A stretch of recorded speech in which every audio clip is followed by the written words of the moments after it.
Ishte viti 1997, viti që shumë shqiptarë do ta kujtojnë si vitin e kaosit, të armëve, të frikës, por për mua ai vit ishte fundi i fëmijërisë dhe fillimi i një feri që se kisha menduar kurrë. Quhem Arta dhe atëherë isha vetëm 17 vjeçe, një vajzë e zakonshme nga Vlora që ëndërronte të bëhej mësuese. Jetoja me nënën, vëllain e madh, Ilirin dhe motrën e vogël, Dritën. Babai kishte vdekur para 4 vitesh në një aksident në port dhe që nga ajo ditë Iliri mori rolin e burrit të shtëpisë, por në vend që të na mbronte, ai do të bëhej njeriu që më shiti, pjesa e parë, fillimi i fundit. Në pranverën e atij viti, Vlora nuk ishte më qyteti që njihja. U rrëzua gjithçka, qeveria, bankat, rendi, shpresa. Njerëzit shkonin në rrugë me armë, tregtarët mbyllnin dyqanet dhe çdo natë dëgjoheshin krisma. Njerëzit iknin nga Shqipëria me gomone.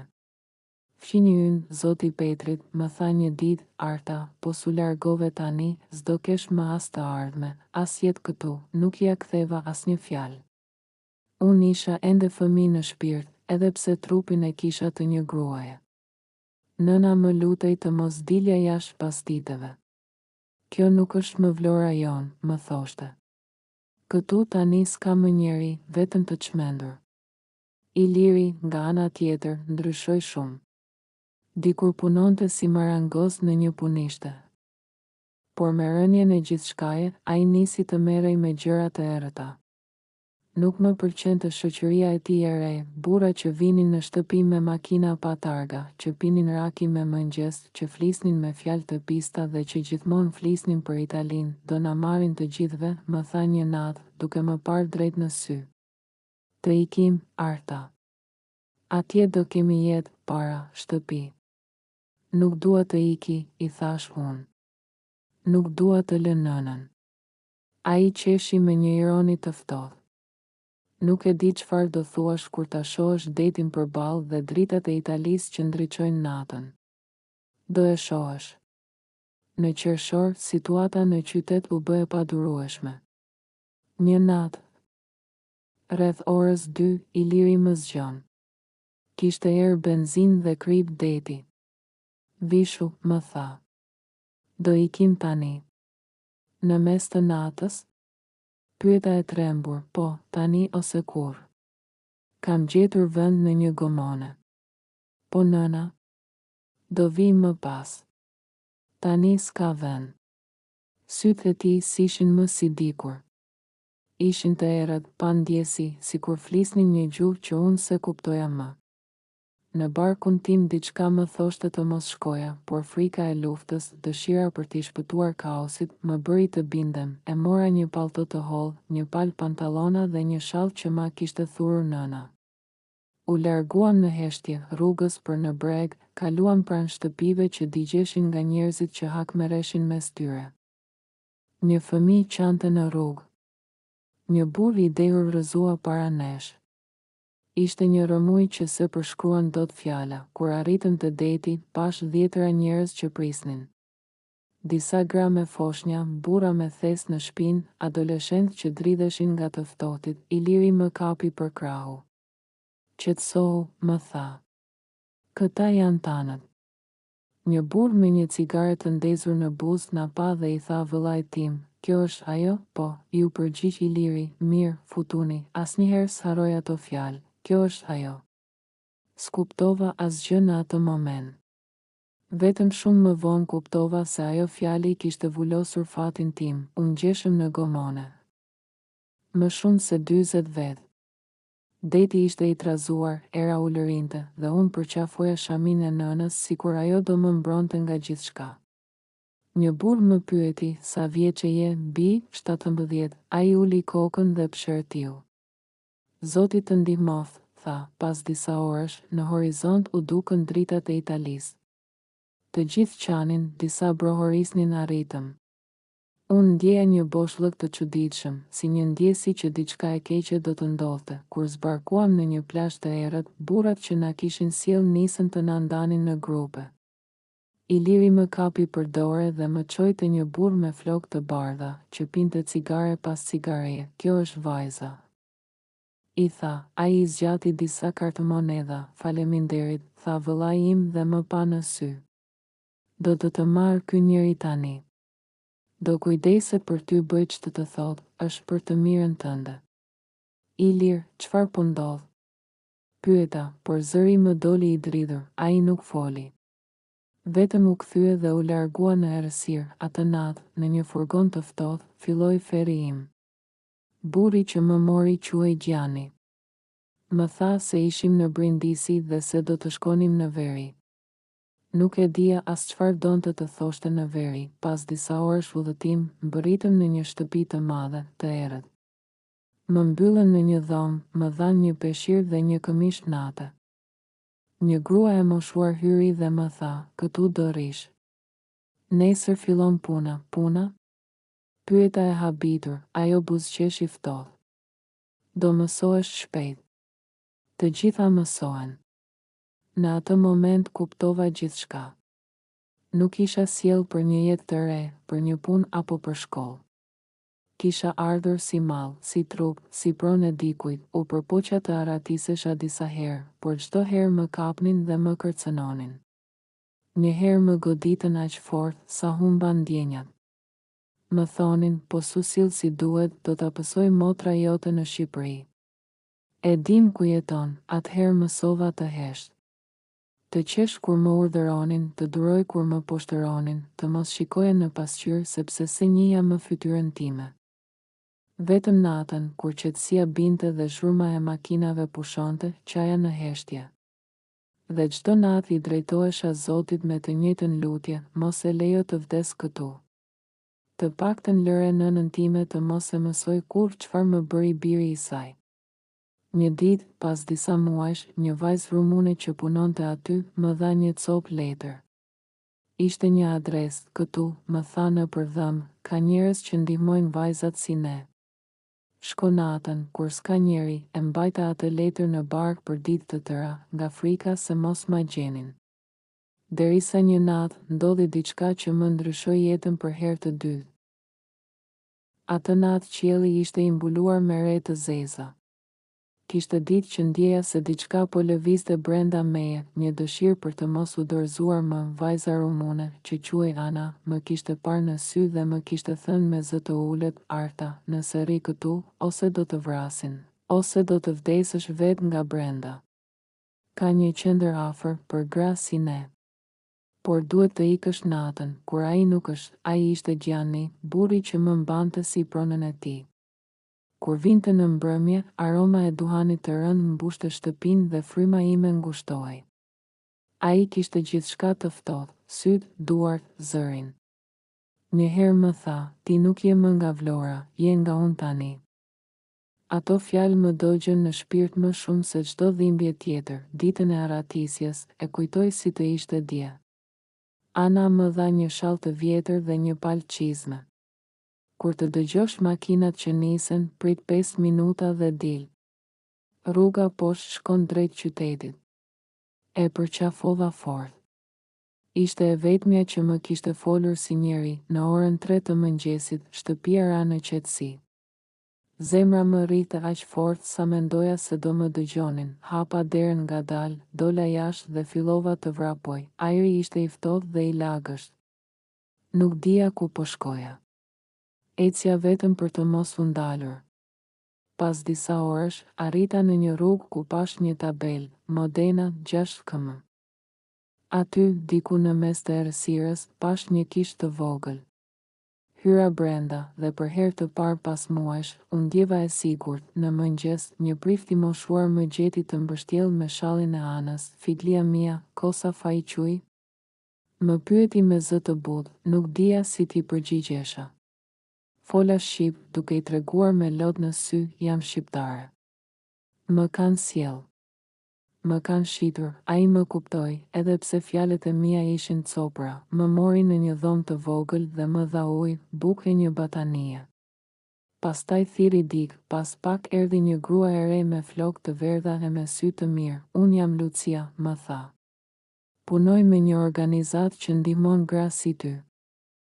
Je e sigurt tani, në ato qaste, ndjeva për herë të parë pas shumë muajsh se ndoshta Zoti më kishte dëgjuar. Në ditët që pasuan, Lucia më ndihmoi të flas me autoritetet italiane.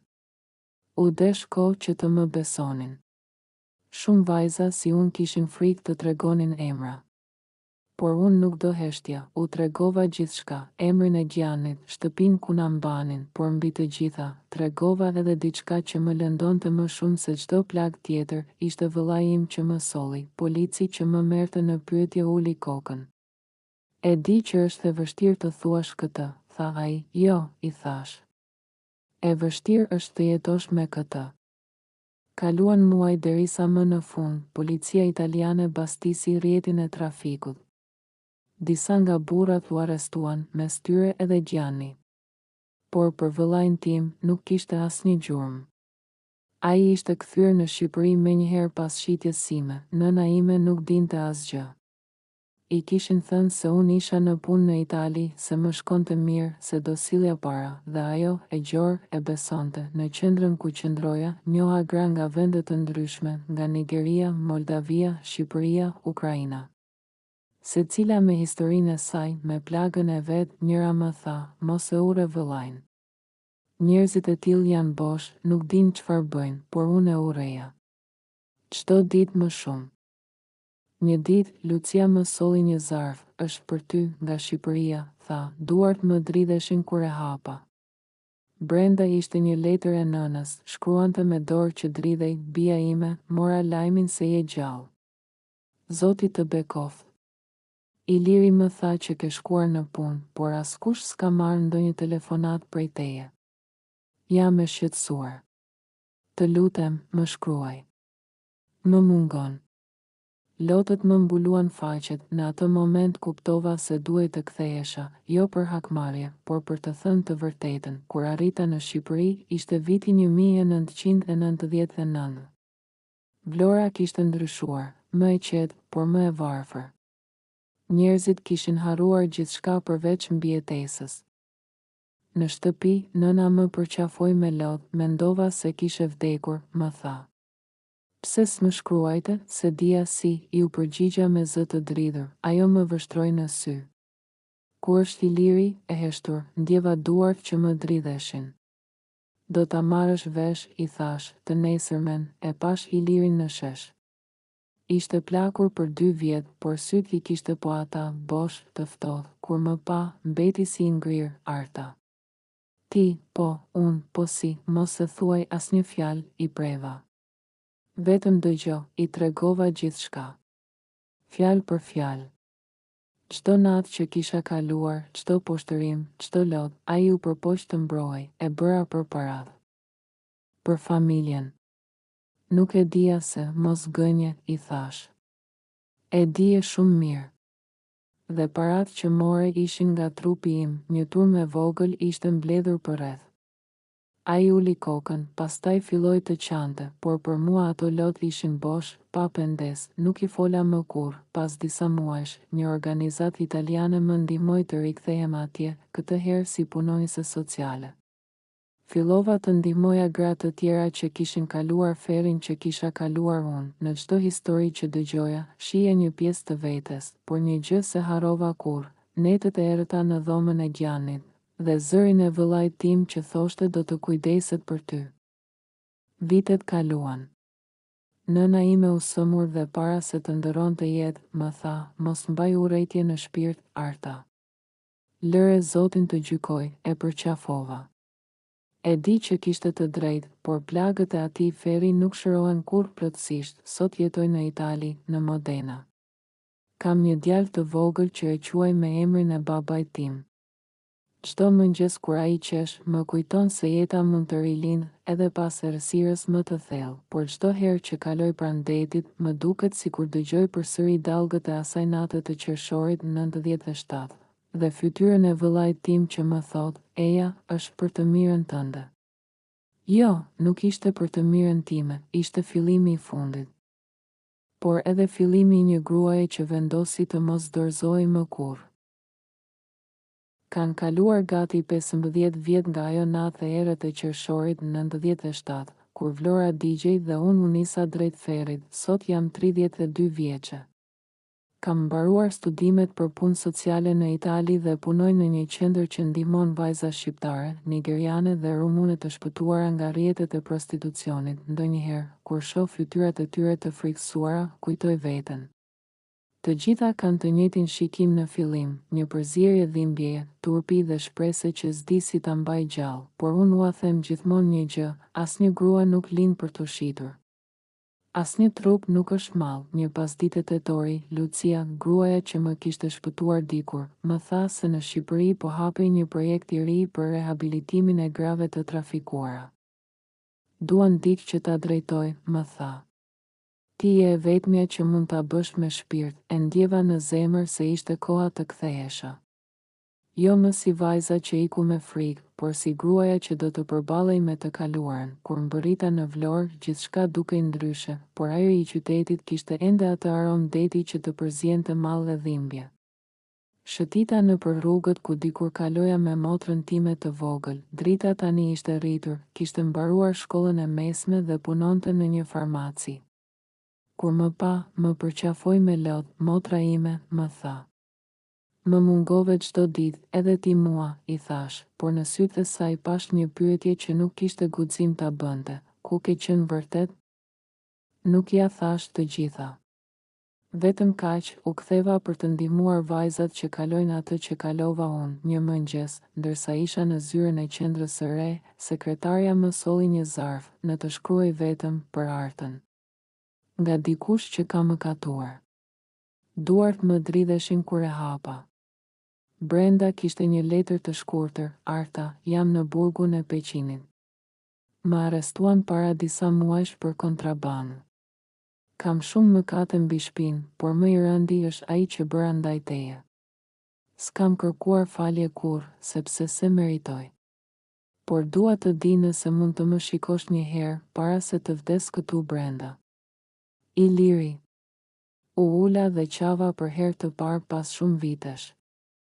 Jo më nga dhimbja, por nga peshë e përzierë e urrejtjes dhe dhemshurisë që më mbërtheu zemrën. Lucia, që ishte aty, më pa në sy. Do shkosh ta shohësh? Po, i thash. Por jo për të falur. Për ta mbyllur plagën. Burgu i Peqinit ishte i ftohtë dhe gri. Kur hyra në sallën e takimeve, e pash pas një xhami të trash. Ishte thinjur, syt I kishte të lodhur, duart I dridheshin. Për një çast, më dukej sikur kisha përballë një të huaj. Arta, tha ai me zë të ngjirur. Nuk kalon asnjë ditë pa menduar për ty, vonë, Ilir. Shumë vonë, e di. Nuk ka ditë që të mos më vras ndërgjegjja, ti nuk e bëre nga padia. I thash. E bëre nga etja përpara. Dhe për këtë, unë s'kam falje për të dhënë. Ai uli kokën, vetëm më thuaj diçka. Je mirë tani, jam më mirë se kurrë. Dhe nuk e kam për shkak të teje, por për shkak të grave që ndihmoj. Unë ngrita për t'u larguar. Arta, tha ai përsëri, më fal vetëm për nënën. Ajo nuk meriton të ikte me atë dhimbje. Nuk ktheva kokën. Zoti ndoshta do të fal, Ilir. Unë, jo, pas atij takimi, ndjeva sikur diçka u shkput nga shpirti im. Një peshë që kisha mbajtur për vite, nuk ishte falje, por ishte çlirim. Atë natë, pash në ëndër nënën time që më buzëqeshte në oborrin ton të vjetër. Je në paqe tani, më tha. Dhe për herë të parë, e ndjeva se ishte e vërtetë. Në vitet që pasuan, qendra u rrit. Vajzat të reja vinin çdo javë, disa nga Shqipëria, disa nga Kosova, disa nga vende të tjera. Kur rrëfenin historitë e tyre, unë I dëgjoja me një qetësi të çuditshme, sepse e dija saktësisht çfarë ndjenin. Ndonjëherë, kur ndonjëra prej tyre donte të dorëzohej, I tregoja historinë time, jo si viktimë, por si provë që jeta mund të rilindë. E di, u thosha, deti është I frikshëm, por s'është fundi. Unë dola gjallë. Dhe edhe ju do dini, në një nga konferencat që organizuam në Tiranë, një gazetar më pyeti. Zonja Arta, çfarë do t'u thoshit vajzave që sot besojnë premtimet e reme për punë jashtë? U mendova pak dhe u përgjigja, do t'u thosha të mos besojnë askënd që u kërkon t'i ndjekin në errësirë. Rruga e Ferit fillon gjithmonë me një premtim të bukur, në sallë ra heshtje, një vajzë në rreshtin e parë qau. E njihja. Kishte ardhur nga Durrësi, e shpëtuar vetëm pak javë më parë nga një bordello në Itali. Kur mbarova fjalimin, ajo më përqafoi dhe më tha në vesh, ti je arsyeja pse s'kam frikë më. Atëherë kuptova se misioni im kishte filluar pikërisht atë natë kur u aratisa zbathur nëpër rrugët e Modenës. Ishte Zoti që më kishte lënë gjallë, që unë të bëhesha zëri i atyre që s'mund të flisnin. Një mbrëmje pranvere, teksa drita e diellit po binte mbi det, dola në bregun e Vlorës me djalin tim. Ai më pyeti, mami, pse të pëlqen deti edhe pse të tremb? U ula pranë tij dhe i thash, sepse deti më mori dikur gjithçka, por më dha edhe guximin për ta rifilluar. Ai buzëqeshi dhe më kapi dorën. Në atë moment e kuptova se jeta ime ishte mbyllur në një rreth të plotë. Nga vajza e trembur që u nis në errësirë, në gruan që tani ndihmonte të tjerat të shihnin dritën. Nëse dikush më pyet sot çfarë është falja, nuk e quaj justifikim, por liri. Falja nuk është për të tjerët, është për veten, sepse vetëm kur e lirova zemrën nga urrejtja, munda të jetoj, dhe çdo herë që dëgjoj valët të përplasen në shkëmbë, e di se diku mes atyre dallgëve ndodhet vajza që isha dikur, ajo që nuk u dorëzua, që u ngrit nga hiri i vet. Ajo vajzë jam unë, dhe unë, sot, jam e lirë. Kur treni ndaloi në stacionin e vogël të Modenas, Arta ndjeu për herë të parë pas shumë vitesh diellin që e ngrohte pa e djegur. Kishte ikur nga Torino me një ndjenjë që se dinte si ta përkufizonte, frikë, por edhe lehtësim. Mbrëmjen para se të largohej, kishte parë në lajme se banda ku kishte qenë dikur ishte shkatëruar. Midis emrave të arrestuarve, u përmend edhe Iliri, vëllai i saj. Zemra i rahu fort, duart ju drodhen, por nuk qau. Sytë e saj ishin tharë që prej shumë kohësh, në Modena, e priti Livia, një grua që kishte qenë dikur në të njëjtin vend me të, një shtëpi ku burrat hynin e dilnin, dhe ku asnjë dritë nuk mbetej ndezur pas mesnate. Tani Livia punonte me një organizatë që ndihmonte vajzat e trafikuara. E strehoi Artën në një apartament të vogël me 2 dhoma, i dha ushqim, një krevat të pastër dhe më e rëndësishmja, heshtje. Për ditë të tëra, Arta nuk foli. Shkonte vetëm deri në dritare dhe shikonte kalimtarët. I dukej e pamundur që jeta e njerëzve të ishte kaq e zakonshme, kaq e qetë. Ajo ndonjëherë i vendoste duart mbi bark dhe pëshpëriste me zë të ulët, s'jam më ajo vajzë e Vlorës. S'jam më as motra e Ilirit. Nuk di kush jam. Një mëngjes, Livia i la mbi tavolinë një fletë të bardhë dhe një stilolaps. Shkruaj ç'të duash, i tha. Edhe nëse është urrejtje. Nxirre nga brenda. Dhe Arta filloi të shkruajë. Fillimisht me duar që i dridheshin, më pas me lot që binin mbi letër. Shkroi për shtëpinë e fëmijërisë, për detin e Vlorës, për nënën që qeshte pak, për Ilirin që e mbante për dore kur ishin fëmijë. Dhe pastaj për atë natë të 97-ës, kur ai i tha, do të çoj në Itali për një jetë më të mirë. Në fletët e saj, Arta nisi të kuptonte se dhimbja s'kishte vetëm një fytyrë. Kishte një fytyrë fëmije, një fytyrë mashkulli, një fytyrë gruaje që qante në heshtje. Pas disa javësh, ajo vendosi të shkojë në kishën e qytetit. Nuk ishte besimtare, por aty ndjeu diçka që se kishte ndjer kurrë, falje. Në muajt që pasuan, ajo filloi të ndihmonte gratë të tjera.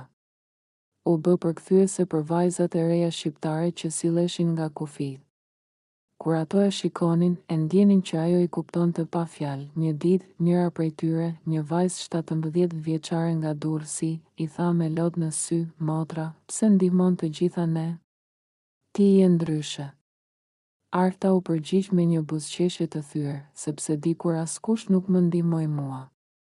Dhe tani, kjo është mënyra ime për të jetuar. Në fund të vitit 2003, ajo mori një letër nga ambasada shqiptare, njoftim për gjyqin e Ilirit.